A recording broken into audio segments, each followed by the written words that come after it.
Thank you so much for coming. I hope நீங்கள் enjoy பண்ணியிருப்பீங்கன்னு நினைக்கிறேன். ஆக்சுவலாக it's a labor of love.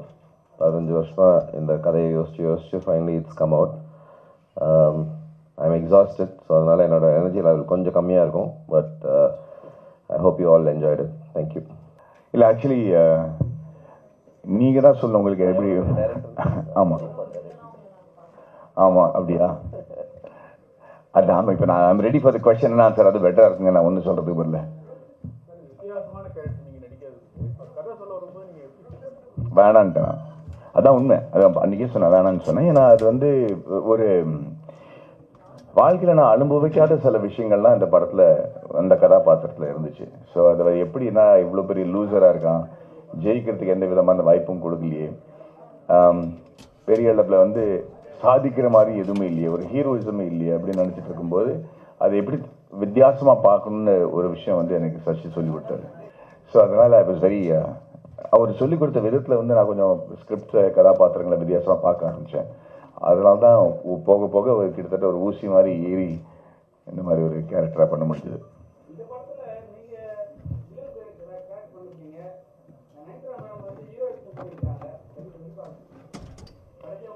இந்த படத்தில் கதையே அதுதானே, யார் ஹீரோ யார் வில்லன், நீங்கள் எடுக்கிற முடிவு, சுயநல சந்தர்ப்பம் எல்லாத்துலேயும் வந்து நீங்கள் எப்படி டெசிஷன் எடுக்கிறீங்க அதுதான் முடிவு பண்ணுது. ஒருத்தருக்கு ஹீரோவாக இருக்கிறவங்க ஒருத்தருக்கு வில்லனாக இருப்பாங்க. அதே சமயத்தில் ஒருத்தருக்கு வில்லனாக இருக்கிறவங்க சில பேருக்கு நல்லவராக தெரிவாங்க.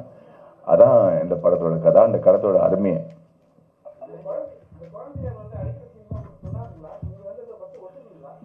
முதல்ல அந்த கதையை ஒத்துக்கலன்னு சொன்னேன்ல, அதுக்கப்புறம் அந்த கதாபாத்திரம் மாறும்போது அவங்க வந்து எப்படி நான் வந்து ஒரு பொம்பளை அறிஞ்சே பல வருஷம் ஆச்சு படத்துலையே, எவ்வளோ கதைக்கு வந்து பொருத்தமாக இருந்தாலும். பட் அது வந்து எப்படி பண்ணணும்னு கன்வின்ஸ் பண்ணதுனால தான் என்னால் அதை பண்ண முடிஞ்சது. ஏன்னா அதில் வந்து ஐ திங்க் அது நியாயமாக சூட் ஆச்சு இந்த கதைக்கு.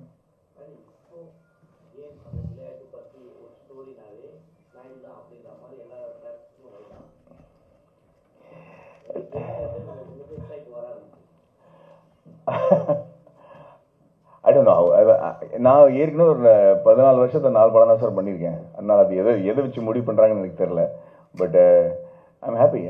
என்னை பற்றி யோசிச்சாலே பெரிய விஷயம் எனக்கு. நல்லது. ஒரு நிமிஷங்க.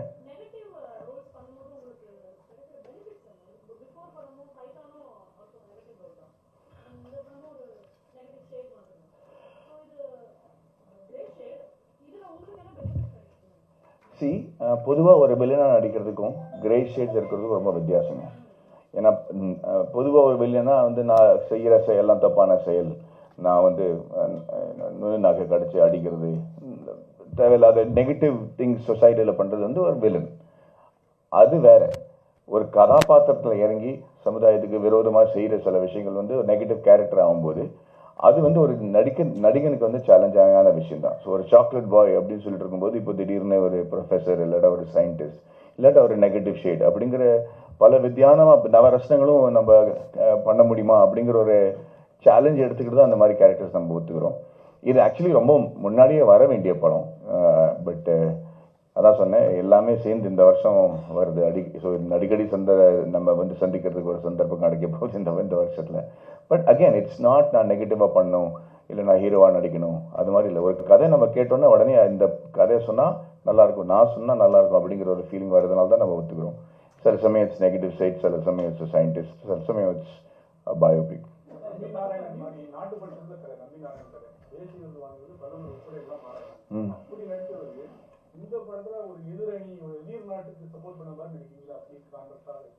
எந்த படத்தில்? மேட்ச். ஆமாம்.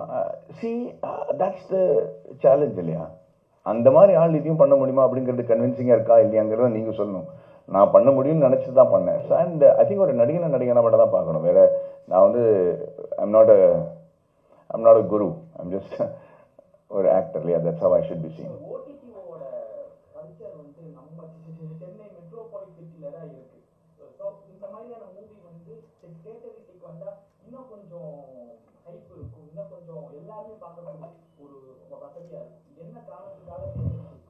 இந்த மாதிரி ஒரு கதையை வந்து இது வரைக்கும் பொதுவாக வந்த சினிமாவில் இருக்கிற கமர்ஷியல் ஃபில்மோட ஃபார்முலாவில் வரல.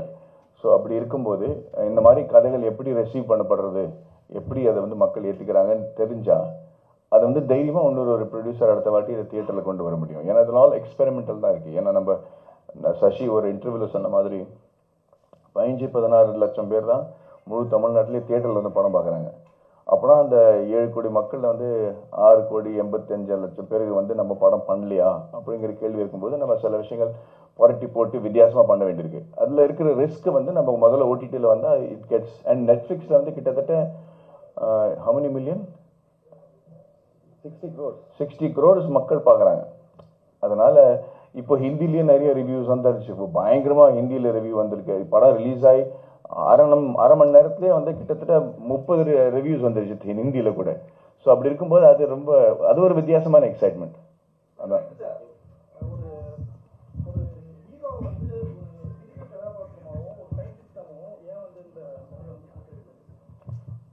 இந்த ப்ரீவியஸ் கொஸ்டினுக்கு ஒரு கதையில ஹீரோன்றது ரொம்ப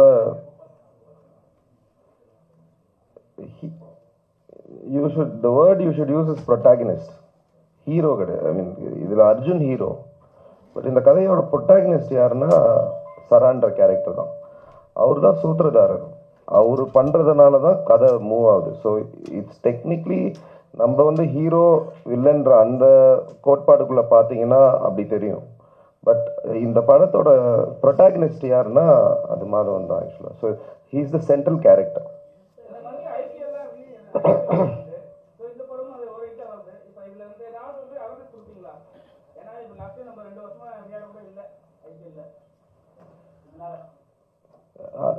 அது காம்ப்ளெக்ஸ் கொஸ்டின். இதனால இது எஃபெக்ட் ஆகுமா அதனால இது எஃபெக்ட் ஆகுமான்னு தெரியாது. ஆனால் பட் ஜென்ரலாக கிரிக்கெட் எனக்கு கிரிக்கெட் வரையும் அந்த கிரிக்கெட் கான்வர்சேஷன் இருக்கு. ஒரு டெஸ்ட் T20 டைம்ல டெஸ்ட் வர்றது வந்து டெஸ்ட்டுக்கு ஏன்னா அந்த ரெலவென்ஸ் வருது. இது வந்து ஒரு டெஸ்ட் T20 படம் மாதிரி இல்லை, இது நிஜமாவே டெஸ்ட் படம் மாதிரி இருக்கு.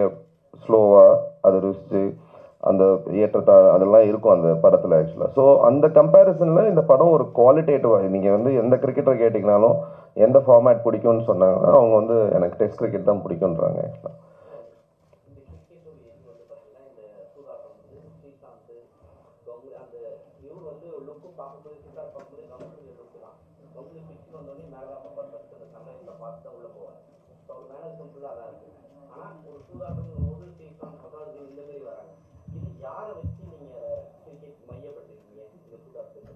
இல்லை ஆக்சுவலாக படத்தில் சூதாட்டம்ன்றது வந்து ஒரு பெரிஃபரல் ஐடியா தான்.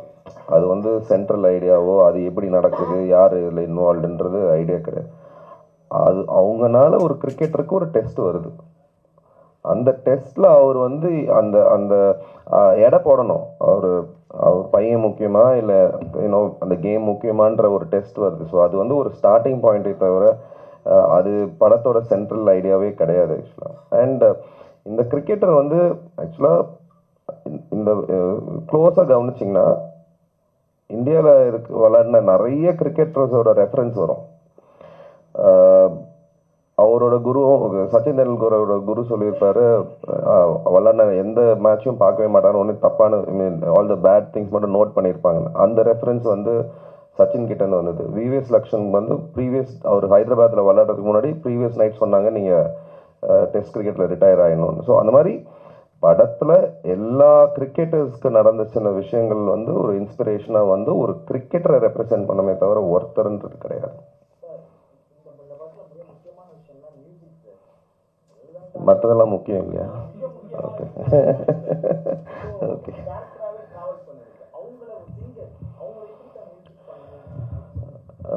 ஆக்சுவலி நாங்கள் 2 பேருமே புதுசு இல்லையா. நான் வந்து அவங்களும் ஆர்கிடெக்ட் ஃபர்ஸ்ட், அதனால தான் எங்களோட கனெக்ஷன். அவங்க வந்து காலேஜில் ஸ்டூடெண்ட்டாக இருக்கும்போது நான் அவங்களுக்கு ப்ரொஃபஸராக இருந்திருக்கேன். ஸோ 2 பேரும் ஆர்கிடெக்சர்லேருந்து ஃபிலிம் இண்டஸ்ட்ரிக்கு வந்து அப்புறம் அவங்க நிறைய பாடல்கள் எங்கள் படத்துக்கு பாடியிருக்காங்க ஆக்சுவலாக. அப்போவே அவங்களுக்கு மியூசிக் நாலேஜ், அவங்க வந்து ஒரு சிங்கரை மீறி ஒரு I think she has the musician in her, she is able to do இட்ன்றது அப்போவே எனக்கு தெரியும். இன்னொன்று என்னென்னா எனக்கு வந்து I needed somebody to experiment. நம்ம யூஸ்வலாக நோட்ஸ் கொடுத்துட்டு இந்த பார்லேருந்து இங்கே பார் வரணும், அந்த ஒரு சீனை ஃபுல்லாக ஃபில் பண்ணணும் அப்படின்றது இல்லாமல் ஒரு மியூசிக்கை ஒரு கேரக்டராக ட்ரீட் பண்ணி ட்ராமா இருக்கும்போது மியூசிக்கை எடுத்துகிட்டு plot or movement. So there's a lot of structural things we tried. Typical musical art treat பண்ணல. So I wanted somebody to experiment. So அவங்க நியூயார்க் போயிட்டு 2 வருஷம் படிச்சுட்டு she came, we wanted new sounds. So அந்த மாதிரி ஒரு collaborative partner வேணுன்றதுக்காக தான். So எனக்கு வந்து அவங்க 3 வருஷம் நான் ஃபஸ்ட்டு ஸ்கிரிப்ட் எழுதி முடித்து இதை கண்டிப்பாக பண்ணணும்னு டிசைட் பண்ண உடனே அவங்களுக்கு தான் நான் ஃபஸ்ட்டு ஸ்கிரிப்ட் அனுப்பி, ஆக்சுவலாக ஸ்கிரிப்ட் ஸ்டேஜ்லேயே ஃபுல் படத்துக்கு பேக்ரவுண்ட் ஸ்கோர் பண்ணிட்டோம். அந்த சீனை படித்து வினியூ இதுதான் மூட் ஆஃப் த ஃபில்ம் அப்படின்றது வந்து. ஸோ ஃபர்ஸ்ட் டைம் படத்தோட background score was completed at a scripting stage.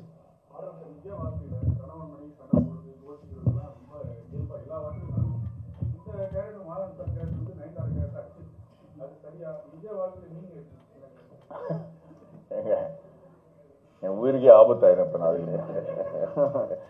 என் வீட்டிலலாம் கையை யாருமே தூக்கி அடிச்சது கிடையாது. அது நம்ம கலாச்சாரம் கிடையாது. இந்த இந்த இந்த படத்தில் வந்து அவன் அடிக்கும்போதே தன்னோட மனசாட்சியை தன்னோட தூர போக வச்சுட்டான் அப்படிங்கிறத நம்ம ரொம்ப அழகாக காட்டியிருப்பார். இன்னும் காளி வெங்கட்டோட கதாபாத்திரம் என்னோட மனசாட்சியாக தான் இருக்க போகுது. ஸோ அதை வந்து தூரம் போக போக நான் ஒரு மிருகமாக மாறுறேங்கிறது தான். அதனால் அவன் வந்து ஒரு நெகட்டிவ் கேரக்டராக மாறும்போது அதுக்கப்புறம் நல்லது என்ன கெட்டது என்ன கலாச்சாரம் என்ன அப்படிங்கிறத நம்ம பார்க்கறது இல்லை. அதனால தான் அந்த மாதிரி நீட் எடுத்துருக்கோம். நம்ம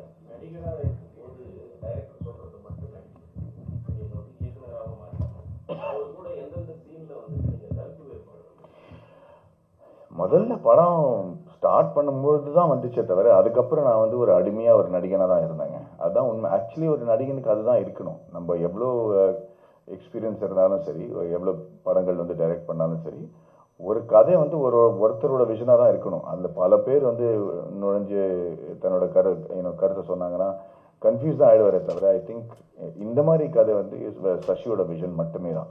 ஸோ அதில் வந்து எந்த விதமான டிஸ்பென்ஸோ ஆர்குமெண்ட்டோ வந்தது கிடையாது. அது இவர் என்ன நினைக்கிறாரு அதை நான் எப்படி பண்ணும் அப்படிங்கிறதா சேலஞ்ச் எனக்கு இருந்துச்சு.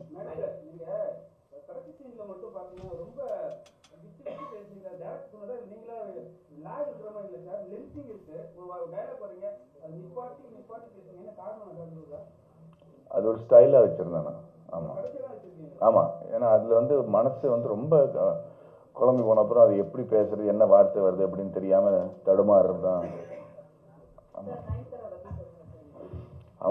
அவங்களோட அவங்க கெமிஸ்ட்ரி ரொம்ப அழகாக இருந்துச்சுன்னு நான் ஃபீல் பண்ணேன். ஏன்னா ரொம்ப அழகான குரல். இது வரைக்கும் அவங்க லைவ் சவுண்ட் பண்ணது கிடையாது. டப்பிங் தான் அவங்களுக்காக பண்ணியிருக்காங்க. அதில் வந்து இவங்க ரொம்ப இயல்பாக நடித்து ஒரு ப்ரொஃபஷனல் லெவலாக வந்து லைவ் சவுண்டை நடிக்கிறதுக்குன்னு ஒரு திறமை வேணும். அதில் வந்து எல்லா டயலாகும் மனப்பாடம் தெரிஞ்சு அதுக்கு வந்து மறுபடியும் ரீடேக் பண்ணலாமே தவிர அதுக்கப்புறம் அதை கரெக்ட் பண்ணுறது ரொம்ப கஷ்டம். அண்ட் அதில் வந்து அவங்களோட நம்ம எதிர்பார்த்ததை விட ஃபாஸ்ட்டாக படத்தை முடிச்சு தினம் ஷூட்டிங் முடிஞ்ச அப்புறம் வந்து ஈவினிங்கில் நம்ம 6 மணிக்கு மேலே உட்காந்து ரெகுலர் பண்ணி பேசி I think it was a fabulous. She created a fantastic atmosphere அந்த செட். அது மட்டும் இல்லை அவங்க வீட்டில் எனக்கு தான் சாப்பாடு வரும். ஸோ அதை விட நான் பயங்கரமாக என்ஜாய் பண்ணேன். So for me it was a wonderful experience.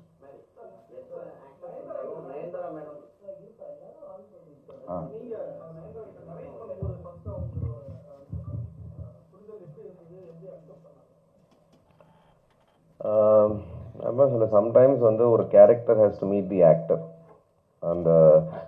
அந்த கேரக்டரோட மனநிலையும் அந்த ஆக்டரோட மனநிலையும் மேட்ச் ஆச்சுன்னா அதோட பெட்டர் இது கிடையாது. ஏன்னா she was in a state, she was trying to have a family. நான் அந்த டைமில் பண்ணும்போது what it is to be a mother, ஒரு அந்த ஸ்பேஸில் இருந்தாங்க. ஸோ அது நேச்சுரலாகவே அந்த மைண்ட் அவங்களுக்கு இருந்துச்சு தட் அதை எப்படி புரிஞ்சுக்கணும் என்ன பண்ணுறதுன்னு. ஸோ நிறைய ஹர் இன்வால்மெண்ட் வாஸ் லாட்ஸ். யூஸ்வலாக அவங்க ஸ்டாராக தான் மோஸ்ட் ஆஃப் த ப்ராஜெக்ட்ஸில் ஷி கம்ஸ் இன். பட் இது வந்து வெரி கிளியர்லி வி செட் வந்து you need to come as an actor. அது ஃபுல் ப்ரிப்பரேஷனோட வருவாங்க. ஷி வாஸ் ஏபிள் டு, அதான் more then anything else வந்து அது வந்து ஒரு நம்ம கிரியேட் பண்ணது ஒரு க்ளவ் தான், கை அவங்களுது. அதை கரெக்டாக வந்து அவங்க ஃபிட் பண்ணிக்கணும் இல்லையா. அதோட ப்ரிப்பரேஷன் வாஸ் எக்ஸலண்ட்.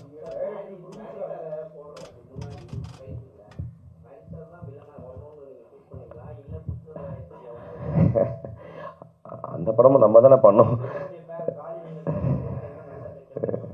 ஃபர்ஸ்ட் நான் அது வில்லன், அது என்னால் அந்த வில்லன்ற வார்த்தைக்கு மீறி போக முடியல. அது வில்லன் கிடையாதுன்னு நினைக்கிறேன். நம்ம வந்து இப்போ அந்த அர்ஜுனோட கேரக்டர் எடுத்துக்கிட்டிங்கன்னா அவனோட பெரிய வில்லன் எப்படி இருக்க முடியும்? இப்போ பையனை கொன்னா பரவாயில்லன்னு சொல்லிட்டு போய் மேட்சை விளையாடுறான். அந்த ஃபேமிலிக்கு அவனோட பெரிய வில்லன் அந்த அம்மாவுக்கு எப்படி இருந்திருக்கும்?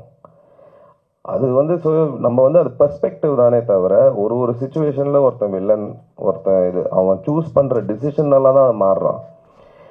மாதவனோட கேரக்டர் நீங்கள் க்ளோஸாக நோட் பண்ணீங்கன்னா அது மிஸ் ஆகும். பட் லாஸ்ட்ல வந்து இதுவரையும் ப்ராஜெக்ட் தான் முக்கியம்னு போயிட்டே இருக்கிறவர் லாஸ்ட்ல பொண்டாட்டிக்கு ப்ராப்ளம் வரும்போது உனக்கு தேவை நான் தான், நீ இங்கே வான்னு சொல்லிட்டு ஹி சேவ்ஸ் ஹர்.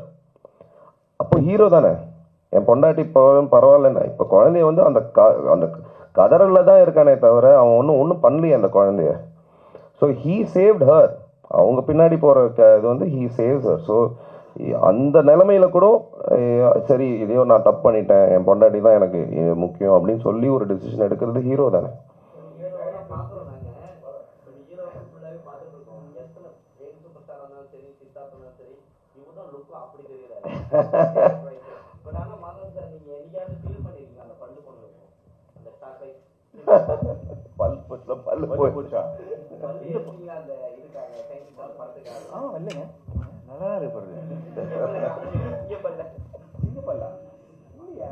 ஏதோ கிசு கிசுன்னு நினைக்கிறேன். அது நம்பாதீங்க.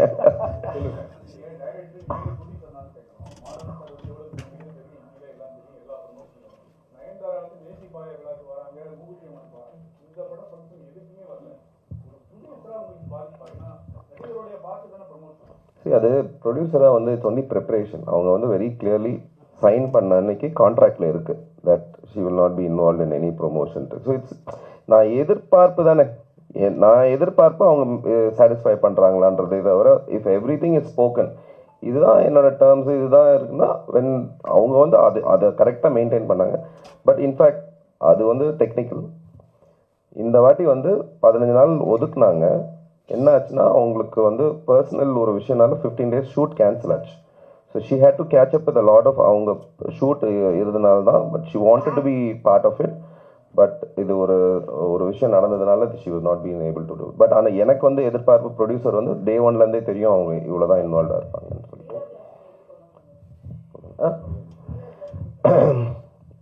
படத்தில் அந்த ஒரு சீன் பார்த்துருப்பீங்க.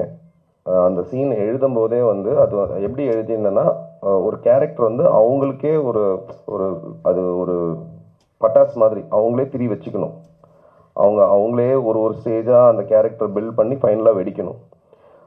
அந்த கைண்ட் ஆஃப் கேலிபர் எங்கே அந்த எழுதும்போதே அந்த சீன் எழுதும்போது ஐ செட் அது சிங்கிள் டேக். ஆக்சுவலாக அவங்க அந்த 4 நிமிஷம் அவங்க வந்து ஸ்டார்டிங்லேருந்து கட் பண்ணியிருப்போமே தவிர பட் அவங்க சிங்கிள் டேக்கில் அவன் அடிக்கிற வரையும் அது சிங்கிள் டேக். அது ஆக்சுவலாக கீழே உழற வரையும் சிங்கிள் டேக். ஸோ அந்த லெவல் கேலிபர் ஒருத்தங்களுக்கு வேணும். அந்த ஒரு சீனில் வந்தால் கூட they need to say அப்படியே தூக்கி சாப்பிடணும் அந்த சீனை. ஸோ அந்த லெவல் யார் இருக்கான்னு பார்க்கும்போது எனக்கு ஃபஸ்ட்டு தோணுனது மீரா தான். இந்த 4 கேரக்டருமே நான் ஃபஸ்ட்டு எழுதும்போது இவங்க தான் எனக்கு வேணும்னு சொன்ன 4 கேரக்டரும் வந்தாங்க. அது காரணம் ஸ்கிரிப்ட் தான். ஓகே, தேங்க்யூ ஸோ மச்ங்க. I hope you enjoy it. Thank you. The villain in him dies, but he remains.